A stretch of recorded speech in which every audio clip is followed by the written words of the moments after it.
Jealousy and evil tendencies. Jealousy, the root of all evil. This is printed in discover.hubpages.com. Some people believe that money is the root of all evil. If I were to be asked what the root of all evil is, my response would be jealousy.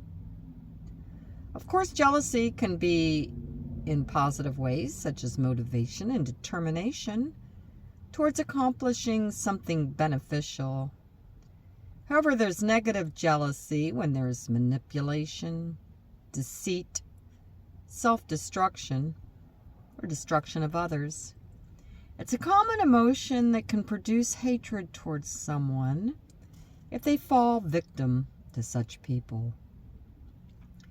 I have a female cousin who is 4 years older than me, and all of my life she's tried to bring me down and sabotage every ounce of happiness that came into my life. From dating and the clothes I wore to the jobs I had and the friends I've made. Women get jealous of other women for being better looking, more independent, well liked, or any other positive thing that they have going for them that others would like to have too. Sure, it'd be nice to have that killer body, great facial features, or make enough money to live comfortably, as well as an outstanding social status. But why not be genuine to that person? Why don't they worry about their own lives instead of worrying about what someone else has? Especially when that other person has done nothing bad to make them feel like ruining any good in their lives. Look at the older kid movies such as Sleeping Beauty, Snow White, and Cinderella. The villains in that movie are jealous of the 3 princesses. Yes, it's a fairy tale, but the intentions of these villains were to ruin them because of their envy. Who is the fairest one of all? It surely wasn't the wicked queen. It isn't fair for good people to be treated with such disrespect, because while they're doing well or strategize to achieve something good in their life, some people could be jealous because of someone else's personality too. It doesn't have to be what they have or what they do. My cousin was never hugged or kissed by her mother or given the real love that a mother and daughter should have. My mom and I, on the other hand, are very close and hug all the time. So my cousin tries to tell my mom about things I've done in the past to try to get her to be upset with me or go against me. At one point, her dad, my uncle, told me that he had more respect for me than he does for his own daughter. She's ruthless and thinks everyone should cater to her. In fact, I believe she may be somewhat of a narcissist. It really disgusts me that some people out there are so selfish and only care about themselves. It's good to care about yourself, but don't get me wrong, to look down on other people that possess something you want is unethical and quite frankly childish as well. Positive aspect of jealousy. When you have a friend or relative that gets promoted in their place of work, sees or knows someone who has gone through a dramatic weight loss, or ends up finding a lifelong partner and they're truly happy with, in most cases you would feel happy for them. You care for that person and want to see them happy, as well as creating a stable lifestyle. One can get jealous of this, but at the same time, this jealousy doesn't cause manipulative behavior to try to take that away from them. It can motivate you to do your work more diligently in the workplace, or work harder so that you're able to get that promotion you've always wanted. Take on a healthier lifestyle when it comes to eating and exercise more, or work on yourself so that you can find that one person that's right for you, and who, if you give that person the motivation and the will to go out there and do something for themselves, the saying is that you can do anything you put your mind to.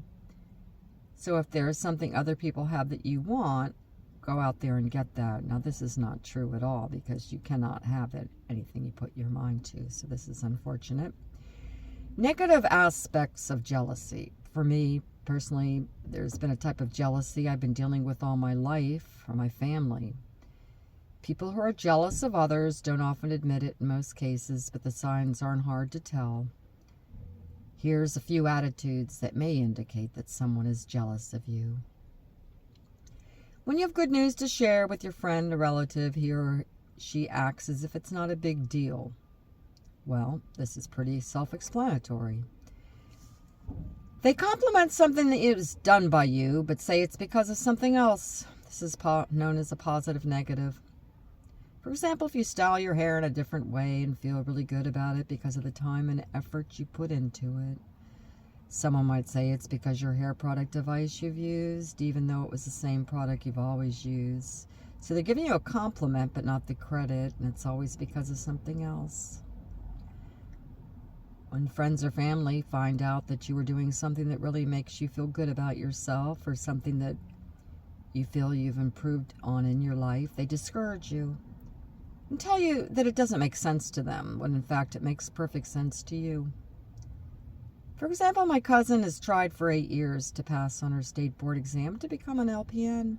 On the other hand, I applied for a receptionist position at the hospital. The hospital called me back for an interview, and I was excited about it. And when my cousin caught wind of me having this interview, her first reaction was negative. Instead of saying, "That's great, good luck, I hope you get it," "Well, what do you think the chances are of you getting this job?" is what she said. Again, discouraging me to think that I wouldn't even be considered for the position due to the competition out there. But I'm trying to stay positive about it and give it all I've got when I go to the interview. There was no support whatsoever. Speaking of that is actually number 4. No support from friends or family at all. You fall into a rut. Your car gets a flat tire on the expressway and you're left without a spare. You reach out to them to help you, someone you thought you could rely on. But when you call them in your time of need, they come up with every excuse under the sun as to why they won't be able to assist you. Either that or they promise to help you and then they don't. Now, I understand that some people may be busy with their own lives, and when you know a person well enough to know their schedule and how they are with others beside yourself, you can get the hint that they're just trying to get out of being the one to help. I'm not giving this example to say that people would be jealous that are stuck on the side of the road. They may have been jealous of you to begin with, so why would they help you? They'd rather see you suffer. Jealousy usually stems from people who have low self-esteem. People who have deep issues in their own lives. They don't like seeing someone being what they perceive as a step ahead of them or possessing something that they wanted for some time. Tearing them down would be an ideal move for them so they can feel good about themselves, since they won't feel good about you. They can try to ruin any happiness you have, and the best way to deal with this is to not let these kinds of people into your life, or better yet, not at all. With family, though, it can become challenging, considering you have holidays, weddings, and other reasons for gatherings. They might make you feel uncomfortable when faced with these particular people. In fact, if you're dealing with jealousy from a family member, just the fact that your family should be all the more reason to try to help you, encourage you, and support you, right? Well, you would think so, but it's far from the case often. Yes, you always have the option of ignoring them completely and engaging in socializing with those that don't associate with them. But how often does that happen? And if it does, how uncomfortable it must be to be in the same room with someone you know would love to see nothing more than you failing in life. You're able to sense the tension in the atmosphere and the resentment you have towards that person, they have towards you, until the issues are addressed and handled as adults. But we all know there's some adults out there that don't handle matters as adults like they claim to, or like they would think they can. Sometimes it's better to just say nothing at all, and if you do, keep the conversation to a minimum without letting them into the deeper side of you. People like that don't need to know everything you do and why you would want them to. Why would you want them to be in your life? And of course, they're itching to know every detail. So if it isn't good news, they can be content that you didn't achieve happiness or satisfaction.